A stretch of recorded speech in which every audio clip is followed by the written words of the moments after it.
Iniciamos agora a apresentação do seminário sobre a monitorização terapêutica de fármacos para a disciplina de Farmacologia Médica Básica, apresentado pelos alunos Letícia Farias e Wanderley Lacerda, da Universidade Federal do Paraná.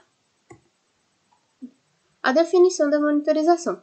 Segundo a Associação Internacional de Monitoramento Terapêutico de Drogas e Toxicologia Clínica, trata-se de uma especialidade clínica multidisciplinar que visa melhorar a assistência prestada ao paciente, ajustando individualmente a dose dos medicamentos. Segundo o Conselho Federal de Farmácia, trata-se de um serviço que compreende a mensuração e a interpretação dos níveis séricos de fármacos, com o objetivo de determinar as doses individualizadas necessárias para a obtenção de concentrações plasmáticas efetivas e seguras, destacando que não se trata apenas da mensuração da concentração sérica, mas também de análises farmacocinéticas e farmacodinâmicas. Um breve histórico. A monitorização terapêutica tem os seus primeiros registros na literatura científica internacional a partir da década de 60. Inicialmente, seu uso estava restrito ao campo de pesquisa e também da toxicologia. E no início, ela visava apenas a redução da toxicidade de alguns fármacos, como por exemplo a digoxina e o lítio. Então, por que realizar a monitorização terapêutica? Embora os regimes posológicos, que são os que irão indicar a dosagem dos medicamentos, eles sejam projetados com base em ensaios clínicos e pré-clínicos, outros fatores podem não ser contemplados nos ensaios e acabar influenciando na utilização dos fármacos, como, por exemplo, populações que não são contempladas pelas generalizações desses estudos ou que são pouco estudadas, como, por exemplo, a população das gestantes, a utilização concomitante de outros fármacos que podem interferir com o resultado, a adesão do paciente, a variabilidade inter- e intraindividual nos processos farmacocinéticos e farmacodinâmicos. E todos esses fatores eles podem contribuir para expor o paciente a um maior risco de efeitos adversos. Então, só para exemplificar, as variabilidades individuais podem estar nos processos farmacocinéticos, em qualquer uma de suas fases, na fase de absorção, de distribuição, de metabolismo ou de excreção, também podem estar nos processos farmacodinâmicos, por exemplo, quando existindo uma diferença na resposta do receptor, e também a presença de comorbidades também podem interferir. As principais indicações relacionadas ao fármacos para a monitorização terapêutica.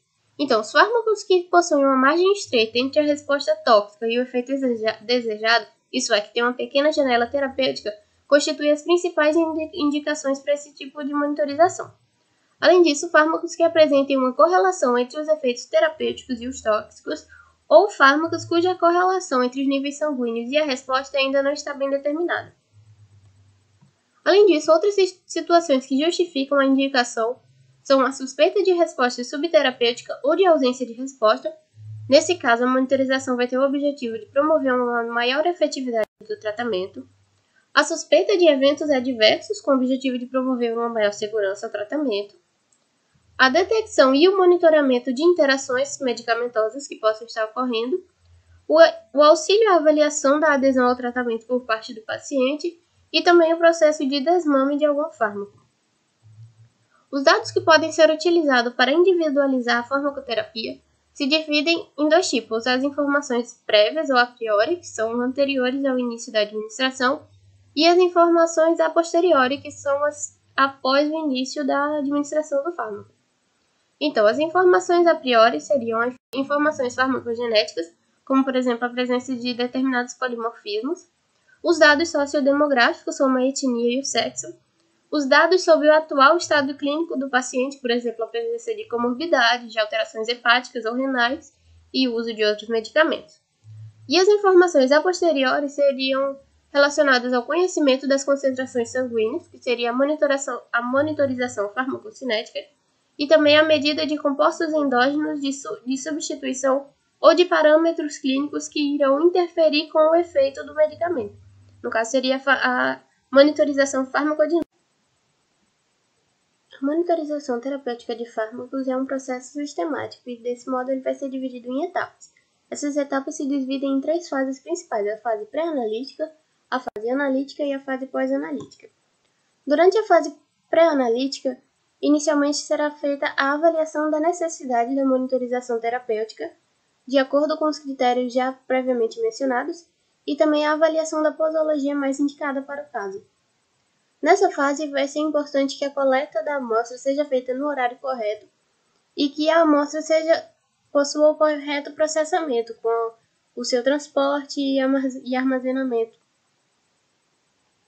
Posteriormente, teremos a fase analítica. Nessa fase, vai ser a fase laboratorial em si, na qual ocorrerá a quantificação dos fármacos presentes nas amostras biológicas que foram coletadas. Por fim, temos a fase pós-analítica, na qual será verificado a correlação entre o resultado laboratorial que foi obtido na fase analítica e o efeito clínico desejado e estipulado anteriormente como método. Olá, meu nome é Vanderlei Lacerda Júnior e eu vou dar sequência ao seminário de farmacologia sobre o monitoramento terapêutico de medicamentos. Assim como a Letícia já trouxe uma introdução sobre o assunto, eu dou sequência agora aos tipos de populações indicadas a esse tipo de tratamento. A primeira coisa que eu ressalto, que é bom ressaltar no caso, é que esse tipo de terapia ela não é indicada para todas as populações, não é um tratamento universal.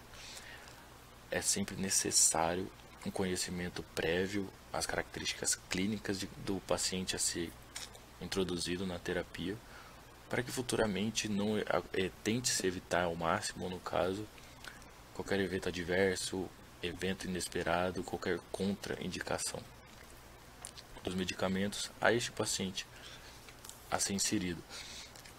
E em quais populações que esse tipo de tratamento é indicado? Geralmente são pacientes pediátricos, geriátricos ou pacientes críticos, né, com algum tipo de enfermidade crítica, crônica, como comorbidades, doenças graves, pacientes oncológicos, politraumatizados, também entram nesse tipo de tratamento. E por que esses grupos fazem parte de um grupo de interesse para esse tipo de tratamento? É que nessas populações que são pouco contempladas em estudos, geralmente as estratégias que eles visam dosar os medicamentos, ou seja, essas estratégias posológicas, elas podem ser influenciadas pelas condições fisiopatológicas de cada um, já que uma criança, um idoso, um paciente com uma enfermidade mais crítica possui uma fisiopatologia diferente, entre aspas, de uma pessoa que está saudável. E todas essas alterações fisiopatológicas, elas podem ocasionar derivações farmacocinéticas, assim como a Letícia já trouxe, que a farmacocinética traz esse caminho do medicamento desde a sua ingestão até a sua excreção, ou seja, passando absorção, distribuição, metabolismo, a própria excreção, e também pelo processo de farmacodinâmica, ou seja, a resposta fisiológica desse medicamento, ou seja, seus mecanismos de ação, sua relação entre a concentração do fármaco, concentração sérica do fármaco, os efeitos, se teve efeitos desejados, se teve um efeito colateral do medicamento. E ainda nesse conceito de populações elegíveis para esse tipo de monitoramento terapêutico, há certos fatores que indicam se vai haver a necessidade desse tratamento. Entre eles está a idade, principalmente que reflete na capacidade metabólica do fármaco. Uma criança não metaboliza o fármaco do mesmo jeito que o idoso. Outro fator importante, o consumo de etanol. Esse consumo de etanol ele pode alterar o efeito a curto ou a longo prazo da metabolização de certos fármacos, ou também pode modificar a potencialização dos medicamentos, principalmente os antipiléticos que atuam no sistema nervoso central. Eu chamo atenção principalmente para a doença hepática ou a renal, que é um grupo, assim como eu já citei, que esse grupo de doenças crônicas, pacientes com doenças crônicas que estão inseridos nesse tipo de são populações elegíveis para o monitoramento terapêutico. O rim e o fígado são dois órgãos muito importantes, principalmente em relação à metabolização por parte do fígado e a excreção por conta do rim. E que quando esses dois órgãos estão em uma condição fisiopatológica prejudicial, a tendência é que o fármaco não degrade direito, ocorra acúmulo do medicamento, e tudo isso gera uma resposta que, com o próprio monitoramento, você vai tendo uma adequação da dosagem dos outros medicamentos, de modo a tentar qualquer tipo de prejuízo ao paciente. Outro fator importante que é bom ressaltar sobre o monitoramento terapêutico é que uma população ela também pode ser elegível ao monitoramento por meio de uma avaliação farmacoterapêutica. Ou seja, existem fármacos e classes farmacológicas que podem ser monitoradas. Não é também qualquer medicamento que participa desse tipo de monitoramento. E eu destaco principalmente os antimicrobianos, principalmente a vancomicina, que é um fármaco relacionado à utilização contra bactérias gram-positivas resistentes. A Letícia vai falar um pouco mais, foi a droga que ela escolheu falar. Os antirretrovirais, a classe dos antipiléticos, da minha parte eu escolhi o fenobarbital, que pelo nome comercial como Gardenal, acho que seja conhecido por muita gente, ou seja, o mais conhecido no caso. Tem a classe dos antineoplásicos, imunossupressores, antidepressivos, cardioativos. Então são todos medicamentos que estão relacionados com esse tipo de monitoramento terapêutico.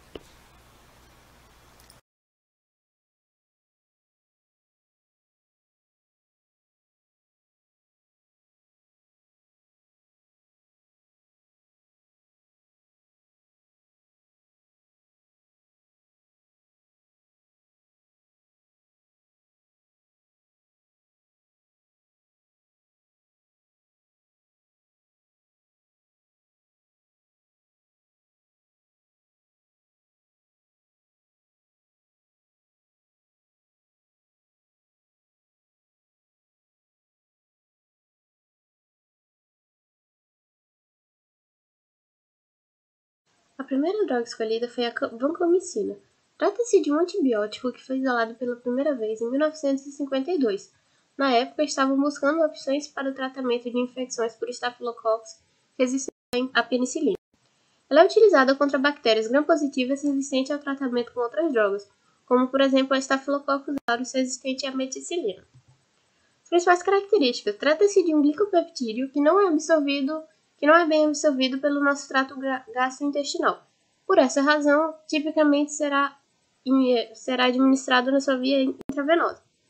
Aqui, só para ilustrar, temos a representação estrutural desse antibiótico. Seu mecanismo de ação. A vancomicina irá afetar o metabolismo da construção da parede celular das bactérias. Para isso, ela vai se ligar na posição terminal de um pentapeptídeo que é encontrado em precursores do peptídeo glicano, interferindo na etapa da transpeptidação. Relembrando da microbiologia, os peptídeo-glicanos são os componentes da parede celular bacteriana. Eles são sintetizados no interior do citoplasma e posteriormente serão transportados e adicionados à parede celular já existente.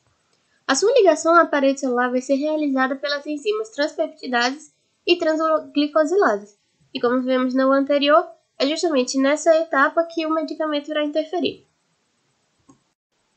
Os principais efeitos adversos associados à vancomicina são a síndrome da pessoa vermelha, que trata de uma reação de hipersensibilidade mediada pela histamina, a nefrotoxicidade e a ototoxicidade. A sua posologia. Em um adulto saudável, a dosagem habitual é de 2 gramas por dia. Como eu já falei, é administrado por via intravenosa e essa aplicação pode ser dividida em 2 ou em 4 aplicações diárias. A farmacocinética. Sua administração é intravenosa, devendo a aplicação durar no mínimo 60 minutos. Devido à forma de aplicação, vai possuir uma biodisponibilidade máxima e imediata, já que o conceito de biodisponibilidade é a quantidade da dose aplicada que chega ao corrente sanguíneo. A sua distribuição nos fluidos do organismo vai depender do grau de inflamação, e com a administração de 1 grama, as concentrações terapêuticas tendem a se manter por cerca de 12 horas, isso porque ela possui uma meia-vida de 4 a 6 horas. Além disso, aproximadamente 90% da sua dose vai ser excretada por via renal. A filtração glomerular vai ser necessária para esse processo de excreção. As principais indicações, não é? Então, por que realizar a monitorização da vancomicina? Então, trata-se de um medicamento com uma estreita janela terapêutica, o que, como falado no início da apresentação, é a principal indicação para monitorização terapêutica. Então, as suas concentrações mínimas elas devem ser monitoradas para garantir que sejam sempre acima do mínimo necessário para que haja resposta terapêutica. Além disso, a monitorização ela vai ser necessária em casos de infecção grave ou invasiva, de doenças graves, de função renal prejudicada ou instável, em pacientes obesos e idosos em uso concomitante de outros fármacos ou agentes nefrotóxicos, ou que tenham apresentado uma resposta inadequada subterapêutica nos primeiros dias de utilização da droga. Então, a monitorização terapêutica ela tem se mostrado efetiva para evitar que ocorra sobredose e nefrotoxicidade e também para reduzir o surgimento de cepas de enterococos resistentes, o que poderia acontecer no caso de subdose.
Bem, o medicamento que eu escolhi para ser melhor descrito, analisado e que faz parte do monitoramento terapêutico é o fenobarbital. O fenobarbital, cujo nome comercial é mais conhecido pelo Gardenal, ele faz parte do... Ele é um derivado do ácido butírico, ele faz parte da classe dos barbitúricos. A classe terapêutica do Gardenal ela é dos antiepiléticos, dos anticonvulsionantes. Então o fenobarbital ele vai estar muito relacionado a pacientes com epilepsia. E o que é a epilepsia? A epilepsia é uma doença neurológica que acomete o sistema nervoso e em que a atividade cerebral os impulsos tanto elétricos quanto a sinalização química, elas se tornam incomuns, ou seja, você vai ter uma atividade desordenada em que vai gerar certos sintomas, entre eles a convulsão. Você também tem movimentos descontrolados do corpo, você tem uma alteração de comportamentos e de sensações também, e que em alguns casos pode haver perda da consciência. E como que vai funcionar esse mecanismo do fenobarbital?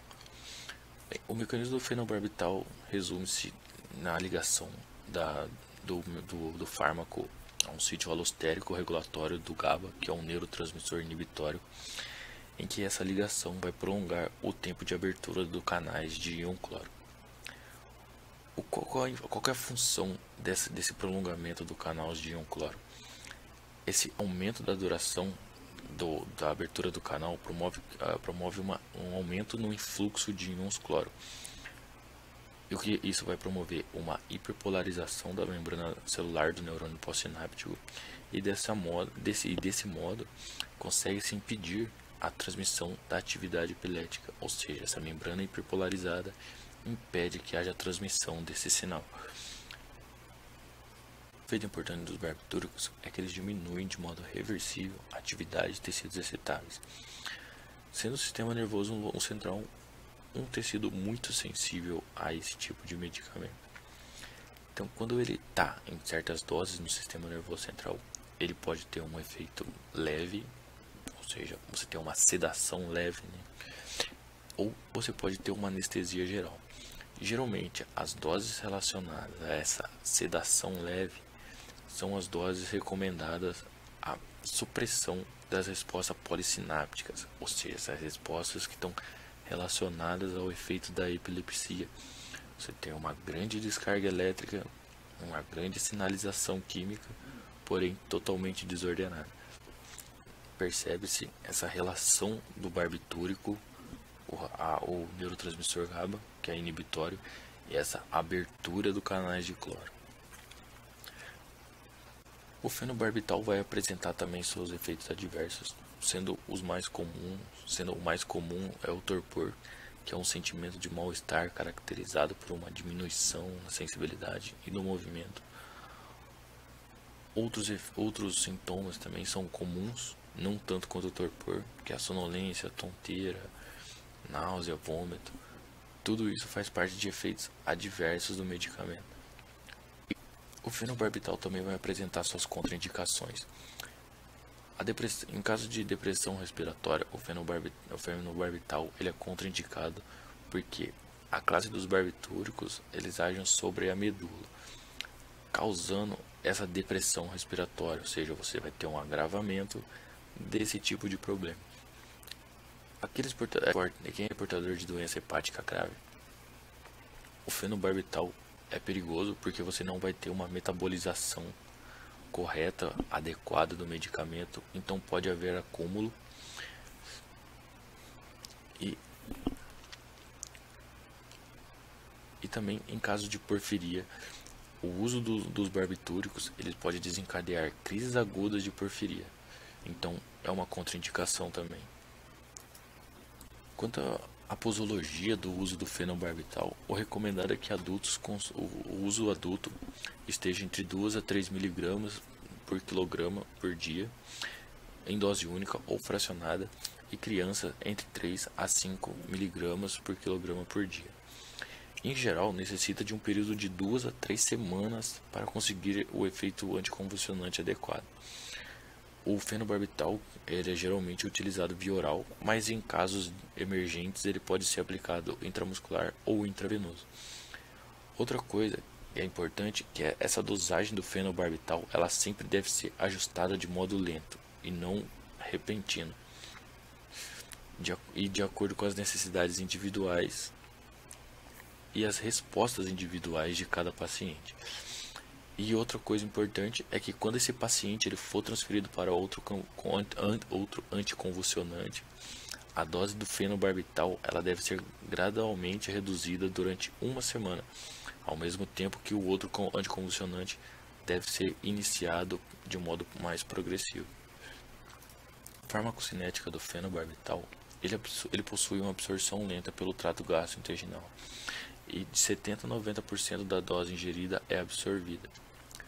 A 20 e 45% desse ingerido eles vão se ligar à proteína, o restante fica livre. O início da ação do fenobarbital dá-se em torno de 20 a 60 minutos se administrado via oral, porém ele atinge um pico de 1 a 6 horas e tem uma duração de 10 a 16 horas. A sua concentração máxima é atingida em 8 a 12 horas e o pico de concentração no cérebro em 10 a 15 horas. A meia-vida do fenobarbital ela é prolongada, ela dura de 2 a 6 dias. E sua metabolização dá-se no fígado e aí ele é excretado pela urina. O fenobarbital ela atinge a sua ação efetiva, ou seja, seu efeito desejado como anticonvulsionante, na faixa de 10 a 40 microgramas por ml. A partir de 50 microgramas por ml, o paciente tem uma resposta que o conduz ao coma. E a partir de 80 microgramas por ml, potencialmente essa concentração é fatal. Então, o monitoramento terapêutico vai ser muito importante para controlar isso e evitar qualquer tipo de superdosagem. O monitoramento terapêutico para o uso de fenobarbital está relacionado principalmente a pacientes epiléticos. A janela terapêutica é de 15 a 40 microgramas por ml, como citado no slide anterior. E assim como eu já disse antes, é sempre um limiar muito estreito entre o efeito desejado e o efeito tóxico. Entre os equipamentos utilizados no monitoramento terapêutico está a cromatografia líquida de alta eficiência, que é um método de separação de compostos químicos, ou seja, é um método muito criterioso, é muito delicado para você saber os níveis de concentração que está lidando no momento com o paciente.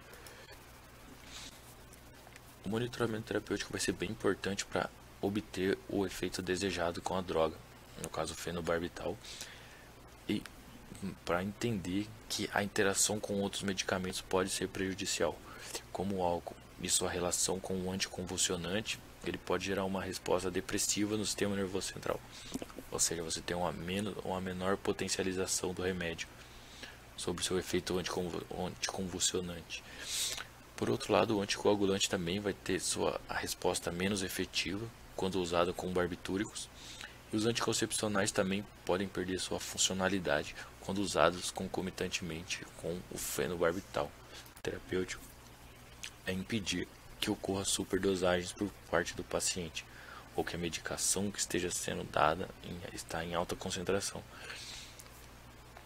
Isso é importante porque, assim como mostrei agora há pouco, há um limiar muito estreito entre o efeito desejado e a intoxicação do paciente. No caso, era de 15 a 40 microgramas, o paciente tinha o efeito desejado de anticonvulsionante, e a partir de 50 ele já poderia entrar em coma.